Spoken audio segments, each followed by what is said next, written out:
नमस्कार, आप सभी दर्शकों का रिपोर्टर पोस्ट में स्वागत है। और आज बजट सत्र का छठा दिन है और एक बार फिर से नियोजन नीति को लेकर के लगातार बीजेपी जो है वो अपनी आवाज़ यहाँ पर बुलंद कर रही है। आप देख सकते हैं यहाँ पर जो नियोजन नीति की लगातार सरकार बात कर रही थी कि यहाँ पर कई सारी बातें जो है वो सामने आ रही थी और 1932 के आधार पर स्थानीय नीति और नियोजन नीति पर सवाल खड़े कर रहे हैं कि आखिर वो कहाँ गया। तमाम तस्वीरें हम आपको फिलहाल यहाँ पर दिखा रहे हैं कि किस तरीके से तमाम बीजेपी के विधायक जो है वो अपनी आवाज़ यहाँ पर बुलंद कर रहे हैं। ये लेकर सरकार से मांग कर रहे हैं। झारखंड के युवाओं को रोजगार देने की जो मांग है वो लगातार यहाँ पर झारखंड है और बजट सत्र भी चल रहा है। कई मायनों से अहम इसलिए है क्योंकि आज वित्तीय वर्ष 2023 जो है बजट पेश किया गया था। बुलंद कर रहे हैं और हम लोग सीधे जुड़ेंगे। अमर जी, लगातार अब सवाल खड़े मौजूद है नियोजन नीति को लेकर के, नई नियोजन नीति जो लेकर के आई है सरकार, उसके ऊपर सवाल। अरे नया नियोजन कहाँ नीति है, ये तो वही पुराना जिसको लेकर के आंदोलन चलता था, जिसको लेकर के वो जाते थे जब भाई हम आएंगे तो हम लोग खतियान आधारित 1932 को लागू करेंगे।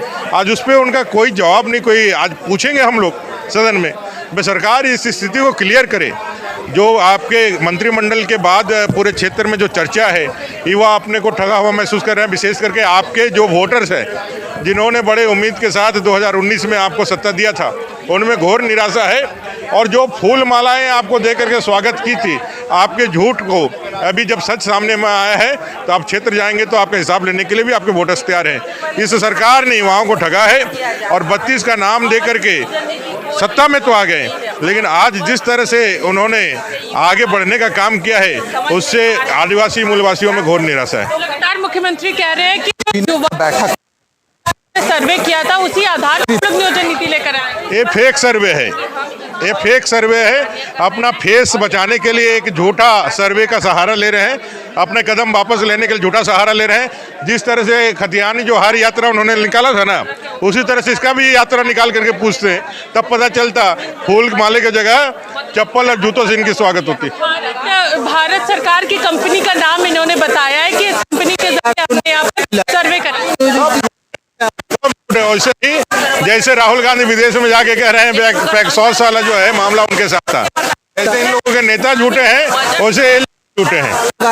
तो ये पूरी तरह 2-3 भाग में बांटने के जो प्रयास कर रहे हो तो आपके विकास की कड़ी नहीं आगे बनाना है तो निश्चित तौर पर बनाए और इस प्रदेश के भलाई के लिए सरकार जो है वो यहाँ पर सामने आ रही है। पूरी तस्वीरें आपको दिखा रहे हैं किस तरीके से तमाम बीजेपी विधायक जो है वो अपनी आवाज़ यहाँ पर बुलंद कर रहे हैं और अपनी बातें यहाँ पर रखते हुए नजर आ रहे हैं। तो इस प्रदेश में क्या करना है? राज्य के खिलाड़ी निरंतर आगे बढ़े, इसका भी प्रावधान बजट में किया गया है, उसे इंगित किया गया है। कैसे नहीं है ना, कुछ संजीदगी कि सर्वे के अनुसार हम लोगों ने नियोजन नीति बनाई। नियोजन नीति बनाए तो सरकार को स्पष्ट करना चाहिए। इस प्रकार अस्पष्ट नियोजन नीति आज जनता हम लोग से पूछती है, हम लोग भी कुछ नहीं बोल पा रहे हैं। युवा पूछते हैं कि भाई हम लोगों का किस तिथि से मान्य है, हम यहाँ स्थानीय है नहीं है। अभी आप देखे होंगे कि ओपन फॉर ऑल कर दी है, मतलब एकदम सबके लिए खुला दरवाजा, कोई भी आओ। यहाँ के आदिवासी, मूलवासी, पिछड़े, दलित, वंचित कहाँ जाएंगे? सरकार को स्पष्ट करना चाहिए। जो हम लोगों ने एक फिल्टर लगाया था कम से कम कि उस फिल्टर से छट के आएंगे लोग, उसको भी इन्होंने तोड़ दिया। वो फिल्टर भी अब नहीं है, अब एकदम ओपन फॉर ऑल, सब लोग आओ नौकरी पाओ। यहाँ के आदिवासी, यहाँ के मूलवासी, जहाँ जाना है जाओ। तो इस प्रकार ये आदिवासी मूलवासी की चिंता करने वाली सरकार, आप देख रहे हैं कि कथनी और करनी में कितना अंतर है। कल झारखंड के लोगों को, यहाँ के मूलवासी को, यहाँ के आदिवासी को 3rd और 4th ग्रेड की नौकरी भी नसीब नहीं होगी, जिस प्रकार ये सरकार कार्य कर रही है। हमारे साथ और भी विधायक मौजूद हैं। सरकार लगातार कह रही है कि हम लोग रोजगार देने के सिलसिले में आगे बढ़ रहे हैं और हम लोग रोजगार देना चाहते हैं। आगे जरूरत पड़ेगी तो और भी नीतियों में बदलाव जरूर किए जाएं। कब? लगभग 3 साल तो होने चला, 24 में चुनाव है, तो कब आप फिर नियोजन दीजिएगा? कब आप नियोजन नीति किस तरह से लागू किए, ये तो देखने को मिल रहा है। और लगातार आप ये सरकार गठबंधन की, हेमंत जी की गठबंधन की सरकार माने ना माने, राज्य की जनता कह रही है, जिसका रिजल्ट आप रामगढ़ में देखे। ये उल्टा गिनती ये सरकार की शुरू हो गई है, क्योंकि कितना दिन तक इस राज्य का जनता को असत्य झूठ कह के आप बरगलाने का काम कीजिएगा। आप कहिए ना 2019 में जब आप चुनाव में आप सत्ता में आए, जो आप घोषणा पत्र जो आज आप जनता में आप बात कह के आए थे, उसी को लागू कीजिए। आज हमारी राज्य की महिला कहाँ सुरक्षित है? आज हमारी राज्य की बेटी बहन कहाँ सुरक्षित है? कहाँ सम्मान मिल रहा? आज हमारी बेटी अगर घर से निकलती है तो चिंता होता है सुरक्षित घर लौटेगी क्या नहीं, इतना ये तक बात है। इसको सब देखिए।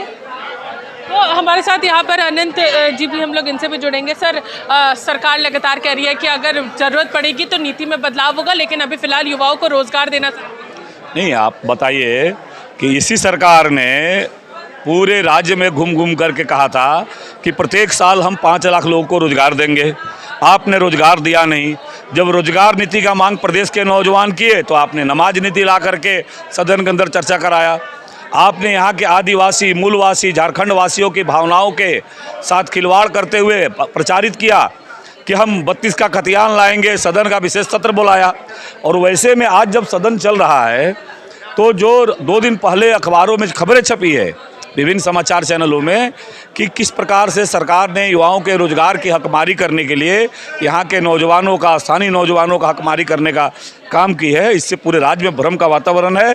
और हमने आज विधानसभा में कार्यस्थगन प्रस्ताव इसी विषय पर लाया है कि सरकार सदन में चर्चा करे और बताए कि युवाओं के लिए रोजगार की दिशा में सरकार ने क्या कदम उठाया है। तो आपने यहाँ पर स्पष्ट रूप से सुना, अनंत ओझा जी ने स्पष्ट कहा कि कार्यस्थगन प्रस्ताव जो है वो लेकर के आए हैं इसी मामले को लेकर कि सरकार किस तरीके से नियोजन नीति के माध्यम से अभ्यर्थियों को यहाँ पर रोजगार देगी, जो कि ओपन फॉर ऑल है। तो ये किस तरीके से झारखंडियों का हक होगा। तो बीजेपी का प्रदर्शन लगातार सदन के बाहर जारी है, नियोजन नीति के मुद्दे को लेकर के, अभ्यर्थियों के रोजगार को लेकर के। तब तक के लिए बने रही रिपोर्टर पोस्ट के साथ, मैं पूजा। नमस्कार।